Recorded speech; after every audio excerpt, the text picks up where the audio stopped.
সর্বশেষ আমলটা বলে আমি শেষ করে দিচ্ছি। সর্বশেষ আমল হলো শেষ 10 দিনের সদকাতুল ফিতর আদায় করা। ঈদগাহের মাঠে যাওয়ার আগেই সদকাতুল ফিতর আদায় করা। বলতে পারেন এটা তো আগে কেন করতেছেন? এজন্য করতেছি, আগামী জুমায় যাকাত, এর পরের জুমায় ঈদ, দুইটা বিষয় খুবই গুরুত্বপূর্ণ। এই জন্য মৌলিক বিষয়গুলো আমি আগে শেষ করে দিচ্ছি। সদকাতুল ফিতর আদায় করা ঈদগাহের মাঠে যাওয়ার আগেই। আল্লাহ রাসূল সাল্লাল্লাহু আলাইহি ওয়াসাল্লাম বলেন,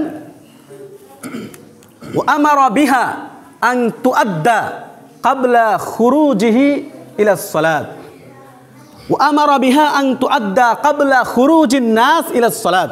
নবী সাল্লাল্লাহু আলাইহি ওয়াসাল্লাম সদকাতুল ফিতর আদায় করার নির্দেশ দিয়েছেন ঈদগাহের মাঠে যাওয়ার আগেই। সদকাতুল ফিতর এটা খুবই গুরুত্বপূর্ণ। এটার দ্বারা লাভ কি? এটার দ্বারা লাভ হলো, আমার আর আপনার রোজা রাখার মাধ্যমে যদি কোনো ভুল ত্রুটি হয়ে থাকে, তাহলে সেটা মিটিয়ে দিবে সদকাতুল ফিতর। এই জন্য আমরা প্রত্যেকেই চেষ্টা করব ঈদগাহের মাঠে যাওয়ার আগেই, যত আগে আমি আদায় করতে পারি ততই আমি অগ্রগণ্য হব, সবার দিক থেকে আমি এগিয়ে যাব। আল্লাহ তাআলা আমাদেরকে তৌফিক দান করুক।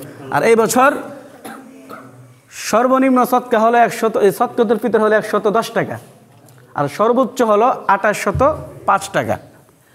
সর্বনিম্ন 110 টাকা, সর্বোচ্চ 2805 টাকা। যার দ্বারা যতটুকু যা সম্ভব যত তাড়াতাড়ি আদায় করতে পারি আমি তত কি ইনশাআল্লাহ কি মুক্ত। আল্লাহ তাআলা আমাদেরকে 7টা বিষয়ের উপর আমল করার তৌফিক দান করুক। আখিরু দাওয়ানা আলহামদুলিল্লাহি রাব্বিল আলামিন।